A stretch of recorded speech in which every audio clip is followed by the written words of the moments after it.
जिसमें उन्होंने संभल का नाम नहीं लिया, संभल या अगल बगल का कहीं नाम नहीं लिया। उन्होंने कहा कि हर मस्जिद के अंदर मंदिर तलाशना बंद करो।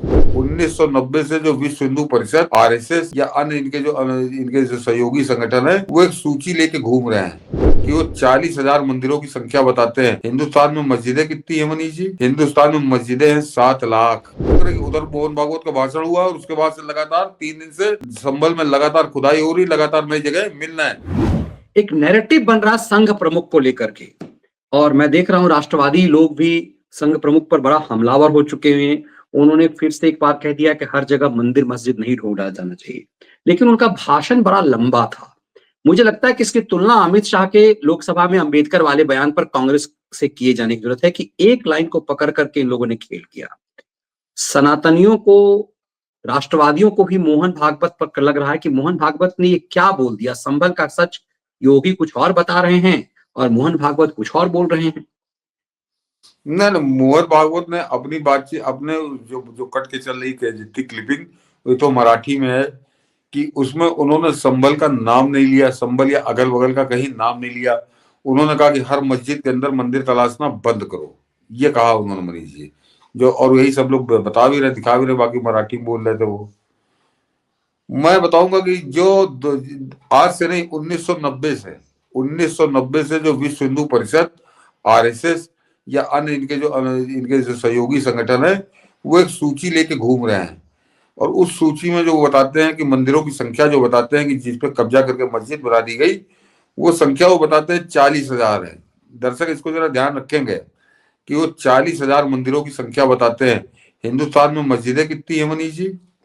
हिंदुस्तान में मस्जिदें हैं 7 लाख।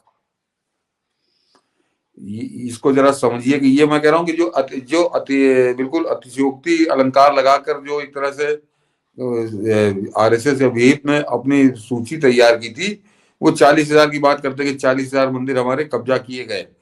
और मैंने कहा ना कि हिंदुस्तान में मस्जिदें हैं 7 लाख, तो वो तो अपने आप बात उनकी जो मोहन भागवत कहते हैं, वो बात तो वैसे भी सही हो गई कि आप हर मस्जिद में जाकर मंदिर तलाशना कोई मतलब नहीं है उसका। जहां पे वो उन्होंने ये तो नहीं कहा कि जहां प्रमाण मिल रहा है उसको छोड़। मैंने कहा बातों को कैसे तोड़ मरोड़ कर प्रस्तुत किया जाता है। तो आप 7 लाख मस्जिद थोड़ी खोद डालेंगे। 40,000 की बात है, और जहां पे प्रमाण मिले वहां खुदाई हो रही है।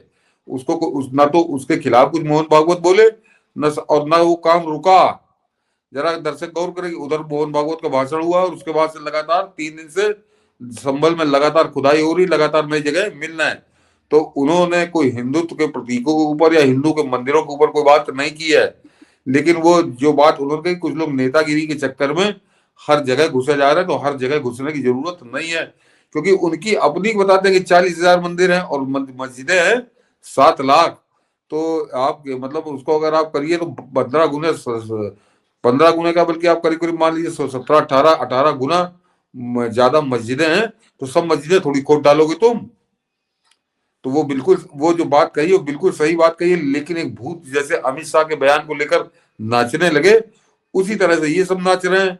तो वो जहां पे कुछ प्रमाण है, जहां पे कोई जांच हो रही है, उस पर कहीं काम रुका भी नहीं। अन्यथा अगर बड़ा मोहन भागवत का होता तो मोहन भागवत कहने से यहाँ पे बुलडोजर और खुदाई उदाई सब रुक गई होती। तो जहां पे जो काम चल रहा है वो काम तो चल ही रहा है। और बाकी अगर आपको वही समझ में आ रहा है जो कांग्रेसी चला रहे हैं कि अखिलेश यादव बड़ा दीवाना हो गया, तो अखिलेश यादव से मेरा इतना ही कहना है कि मोहन भागवत की बात अब काहे मान रहे हो? मोहन भागवत जब राम मंदिर नहीं बना था 2009 में, सरसंघ चालक हो गए थे, तो 2009 में राम मंदिर के लिए क्या कह रहे थे, तब तुमने क्यों नहीं मानी? तुम मुसलमानों से कहते कि अब मोहन भागवत ने कहा है कि अब मंदिर जो इनको दे दो, तो तब तुमने काशी पे नहीं मानी मोहन भागवत की, अयोध्या पे नहीं मानी, मथुरा पे नहीं मानी, और एक बात का तुम सिरा पकड़ के शुरू हो गए। तो इस तरह की बातों से बहकने का कोई मतलब नहीं है। इसको जरा खुद सोचिए। नहीं, आजकल खलिहर और लतिहर जितने टीवी चैनलों पे आके आते हैं, ज्ञान और यूट्यूब पे, उनको मोहन भागवत बड़े प्रिय लगते हैं। और वो कहते हैं मोहन भागवत और मोदी में यूं है। आप सोचिए, जो आदमी मतलब फुल टाइम प्रचारक है, वो प्रधानमंत्री, इस देश को पहली बार संघ के लिए गर्व करने की बात यह है कि कोई स्वयं सेवक नहीं प्रधानमंत्री है, फुल टाइम प्रचारक। और ये संघ का सपना था कि उसका एक प्रचारक इस देश का प्रधानमंत्री बने। ना अटल जी प्रचारक थे, ना आडवाणी जी प्रचारक थे। इस देश में पहली बार एक प्रचारक प्रधानमंत्री बना हुआ है। तो जितना बड़े प्रचारक मोहन भागवत हैं, उतने बड़े प्रचारक प्रधानमंत्री मोदी भी हैं।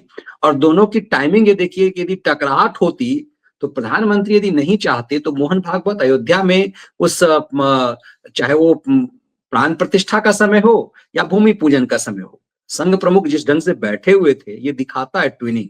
और मुझे लगता है कई चीजें कहने की जरूरत नहीं होती है। मैं अक्सर, एक मुस्लिम सब साथी पत्रकार ने आज मुझे फोन किया कि मुझे फलाना जगह पे आप जाना है, जरा इस पे आपका एंगल क्या है।